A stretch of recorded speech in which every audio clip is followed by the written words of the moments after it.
নমস্কাৰ মই এটা নতুন ইণ্টাৰেষ্টিং ভিডিঅ'লৈ আপোনালোকৰ মাজলৈ আহিছোঁ বিপুল বৰ্মনে আজি মই জনাব বিচাৰিছোঁ যে ডিমা হাছাও পশ্চিম কাৰ্বি আংলং আৰু কাৰ্বি আংলং যিকোনো মুহূৰ্তত অসমৰ পৰা এখন ষ্টেট উইদিন ষ্টেট পাবৰ কাৰণে যিটো প্ৰপ'জেল এই প্ৰপ'জেলটো অসমৰ পৰা দিল্লীলৈ যাব আৰু দিল্লীত যিহেতু বিজেপিৰ সংখ্যা আছে গতিকে অচিৰেই ষ্টেট উইদিন ষ্টেট মানে ৰাজ্যৰ ভিতৰতে এই বৰ অসমৰ ভিতৰতে আৰু এখন ৰাজ্য হ'বলৈ গৈ আছে আৰু তেনেকুৱাই যদি হয় তেতিয়াহ'লে ডিমা হাছাও পশ্চিম কাৰ্বি আংলং আৰু কাৰ্বি আংলঙৰ পৰা এজন মুখ্যমন্ত্ৰী থাকিব আৰু হেডকোৱাৰ্টাৰ তেওঁলোকে ডিমা হাছাওৰ হাফলং বনাব নে ডিফু বনাব তেওঁলোকে জানিব কিন্তু তাত মন্ত্ৰী পৰিষদ থাকিব আৰু অসমৰ নিচিনাই তাত অধ্যক্ষ থাকিব উপাধ্যক্ষ থাকিব আৰু মন্ত্ৰী থাকিব গতিকে কিন্তু তেওঁলোকৰ যিটো ল এণ্ড অৰ্ডাৰ এই ল এণ্ড অৰ্ডাৰটো অসমৰ পৰা চম্ভালিব এই ক্ষেত্ৰতে মোৰ মনলৈ আহিছে মই বিভিন্ন সময়ত ৰাজনীতিৰ বহু বিষয়ে মই ষ্টাডি কৰি থাকোঁ এইকাৰণে আপোনালোকক জনাব বিচাৰিছোঁ যে 1969ত যেতিয়া অসমৰ পৰা ফালৰি কাটি মেঘালয় এখন সুকীয়া ৰাজ্যৰ মৰ্যাদা পাইছিলে তেতিয়া 244 ভাৰতীয় সংবিধানৰ আৰ্টিকল অনুযায়ী পাইছিলে তেতিয়া ভাৰতবৰ্ষৰ প্ৰধানমন্ত্ৰী আছিলে ইন্দিৰা গান্ধী আৰু ইন্দিৰা গান্ধীয়ে এটা সংকটৰ সময়ত কৈছিলে যে ডিমা হাছাওৱে তেওঁলোকে যদি মেঘালয়ৰ লগত যাব নে নাযাব এইলৈ ভোটিং হ'ব লাগে আৰু তেতিয়াই সন্মানীয় জয়ভদ্ৰ হাজেৰ তেখেতে সপক্ষে আছিলে যে আমি অসমৰ লগত থাকিম আমি মেঘালয়ৰ লগত নাযাওঁ আৰু তেনেধৰণে তাত দুটা পাৰ্টি আছিলে কংগ্ৰেছ আৰু ইউনিয়ন পাৰ্টি আৰু তেতিয়া কংগ্ৰেছৰ যিসকল তাতে কাউন্সিলৰ মেম্বাৰ আছিলে জয়ভদ্ৰ হাজেৰ প্লাছ তেওঁলোকৰ টীম তেওঁলোকে সপক্ষে ভোট দিছিলে যে আমি অসমৰ লগত থাকিম আৰু মাত্ৰ এটা ভোটত তেতিয়া 69ত সেই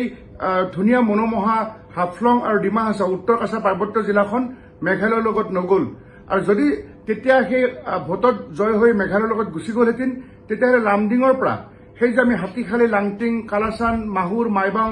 বা জাতিংগা বা হাৰাংগাজাও আৰু হাফলং বা উমৰাংচু এই ধুনীয়া ঠাইখন তেতিয়া মেঘালয়ৰ লগত গুচি গ'লহেঁতেন কিন্তু একমাত্ৰ জয়ভদ্ৰ হাজেৰৰ সেই ভোটৰ বাবে তেতিয়া অসমৰ লগত থাকি গ'ল গতিকে মই তেখেত আমাৰ মাজত নাই যদিও জয়ভদ্ৰ হাজেৰ ডাঙৰীয়াক মই শ্ৰদ্ধাঞ্জলি জ্ঞাপন কৰিছোঁ ধন্যবাদ জনাইছোঁ আৰু তেখেতৰ বিদেহী আত্মাই য'তে আছে শান্তিৰে থাকক গতিকে সেইখিনি হৈ গ'ল ডিমা হাছাও থাকিলে তেতিয়া তাৰপিছতে 244A নতুনকৈ সংশোধন কৰিলে আৰু সেই 244Aৰ অধীনত এতিয়া তুলিৰাম ৰংহাঙে ৰংখাঙৰ পৰা যিহেতু MLA হৈ প্ৰথমবাৰলৈ দিছপুৰলৈ আহিছে তেখেতে উদাত্ত ভাষণ দিছিলে যে আমাক ষ্টেট উইদিন ষ্টেট লাগে অট'নমাছ ষ্টেটৰ সমস্যা আৰ্টিকল 244A ইমপ্লিমেণ্টেশ্যনৰ সমস্যা সেই সমাধান কৰা স্বাৰ্থত আপুনি প্ৰস্তাৱ লৈছে যে কেন্দ্ৰ চৰকাৰৰ পঠাব বা অসম ৰাজ্যিক তৰফৰ পৰা আপুনি কোনো আপত্তি নাই বুলি সেই প্ৰস্তাৱটো গ্ৰহণ কৰিছে অধ্যক্ষ মহোদয় আজি আপুনি চাওক Karbi আংলঙত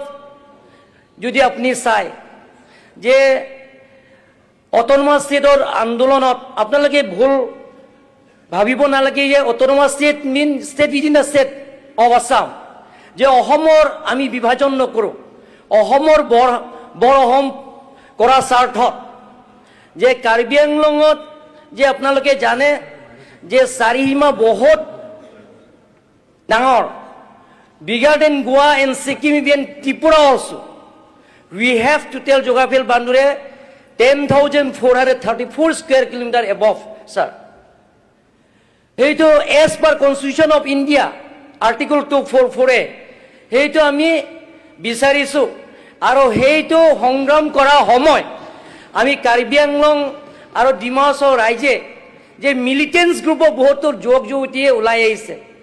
in the name of the autonomous state in the banner of the autonomous state তেওঁলোকৰ বন্দুক ধৰিবলগীয়া হৈছে প্ৰায় 500জনকৈ অধিক 500কৈ অধিক যুৱক যুৱতীয়ে সেই পৃথিৱীৰ পৰা বিদায় ল'বলগীয়া হৈছে অধ্যক্ষ মহোদয় আপোনাৰ নেতৃত্বতে ডক্টৰ হিমন্ত বিশ্ব শৰ্মা ডাঙৰীয়াৰ নেতৃত্বত চৰকাৰ দিনতে আমাৰ কাৰ্বি আংলং আৰু ডিমা হাছাও সমস্যাটো সমাধান কৰিব পাৰিব বুলি মই আশাবাদী সন্মান্য সদস্যসকল আপোনালোকে সমৰ্থন কৰিব লাগিব গতিকে দিল্লীও এটা আৰ্টিকল 3 মতে ভাৰতীয় সংবিধান মতে তেওঁলোকে ষ্টেট পাইছে কিন্তু তেওঁলোকৰ যিটো ল এণ্ড অৰ্ডাৰ আছে সেইটো ইউনিয়ন গভৰ্ণমেণ্ট মানে কেন্দ্ৰীয় চৰকাৰে চায় সেইটো এটা সুকীয়া কিন্তু আমাৰ কাৰণে ভাৰতীয় সংবিধানত কেৱল অসমৰ কাৰণে 244A আৰ্টিকল আছে গতিকে তাৰ অধীনত যিহেতু তুলিৰাম ৰংহাঙে ভাষণ ৰাখিছে এতিয়া এটা কথা সকলোৱে প্ৰতীয়মান হৈছে যে দিল্লীতো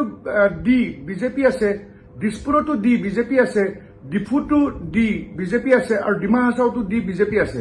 গতিকে চাৰিওফালে যেতিয়া বিজেপি আছে, গতিকে বিজেপি চৰকাৰ থকা সময়ত এতিয়া 244A কাৰণে অসমৰ পৰা প্ৰস্তাৱ যোৱাটো তেনেই সহজ বুলি সকলোৱে ধৰি লৈছে। আৰু যিহেতু আগতে এনেধৰণৰ কথা মানে সংগঠনবিলাকে দাবী উত্থাপন কৰিছিলে, বিভিন্নজন নেতাই কৈছিলে, কিন্তু এইবাৰ যিহেতু মুখ্যমন্ত্ৰী অতি ঘনিষ্ঠ হিচাপে পৰিচিত এই তুলিৰাম ৰঙাঙে সদনত তেখেতে বক্তব্য ৰাখিছে যে আমাক 244A আৰ্টিকল অধীনত আমাক মৰ্যাদা দিব লাগে আৰু কেন্দ্ৰলৈ এটা প্ৰস্তাৱ প্ৰেৰণ কৰিব লাগে। গতিকে আমি সাক্ষাৎকাৰো লৈছিলো তুলিৰাম ৰঙাঙৰ, তেখেতে এইবাৰ আশাবাদী। দাদা 244A আৰ্টিকলৰ কাৰণে আপুনি খুব উদাত্ত ভাষণ দিছিলে, এইবাৰ ইমপ্লিমেণ্ট হ'ব নেকি দাদা? সেই ইমপ্লিমেণ্টটো ইয়াত কৰিব নোৱাৰে, এইটো ইমপ্লিমেণ্ট কৰিব কেন্দ্ৰ চৰকাৰে দিব। পাৰ্লিমেণ্টে পাছ কৰিব, প্ৰথমে এইটো কেবিনেট ডিচিশ্যন লোৱাৰ পিছত, প্ৰেচিডেণ্ট অফ ইণ্ডিয়া এছেণ্ট দিয়াৰ পিছত স্পীকাৰে বিজনেছ অফ লিষ্টত এতিয়া ভৰাব। বিজনেছ অফ লিষ্টত ভৰাৰ পিছত পাৰ্লিমেণ্টত ডিবেট হ'ব, 2/3 মেজৰিটি হ'লে লোকসভা পাছ কৰাৰ পিছত আকৌ ৰাজ্যসভা বিলটো প্লেছ কৰিব। তাৰপিছত আমি আৰ্টিকল 244A সেই সমস্যাটো সমাধান কৰিব পাৰিম। দাদা আপুনি এটা যুগ কাৰ্বি আংলঙত চিএম হৈ আছে, ইয়াত এছেম্বলিত আহি আপোনাক কেনেকুৱা লাগিছে? ভাল লাগিছে। ইয়াতে আমাৰ কাৰ্বি আংলঙৰ সমস্যাবিলাকৰ যিটো আমি ইয়াত অৱগত কৰিব পাৰিছোঁ, গতিকে ৰাইজৰ আশীৰ্বাদ মই ইয়াত আহিব পাৰিছোঁ। গতিকে কাৰ্বি আংলং ৰাইজৰ কাৰণে মই ধন্যবাদ দিছোঁ। গতিকে সমগ্ৰ কাৰ্বি আংলং, পশ্চিম কাৰ্বি আংলং আৰু ডিমা হাছাওবাসীয়ে এইবাৰ তেওঁলোকে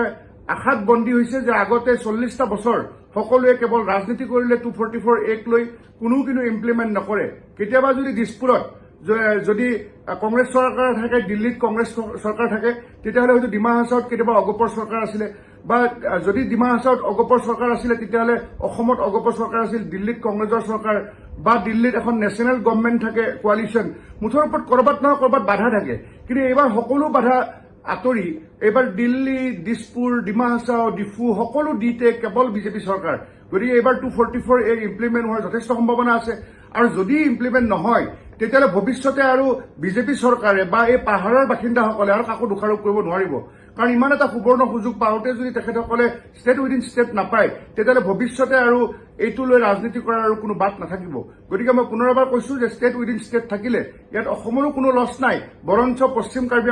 আংলঙৰ ডিমা হাছাও এখন যিহেতু সুকীয়া ৰাজ্য হ'ব, তেওঁলোকৰ লাভ হ'ব এইটোৱেই যে তেওঁলোকে এজন অধ্যক্ষ পাব, উপাধ্যক্ষ পাব, তেওঁলোকে এজন মুখ্যমন্ত্ৰী পাব আৰু মন্ত্ৰীসভা পাব, আৰু লগতে MLA থাকিব তেওঁলোকৰ, আৰু তেওঁলোকে অধিক ক্ষমতা, অধিক পুঁজি, অধিক পেকেজ কেন্দ্ৰৰ পৰা পাব। মাত্ৰ তেওঁলোকৰ ল এণ্ড অৰ্ডাৰটো অসমৰ হাতত থাকিব। গতিকে আমি সাংবাদিক হিচাপে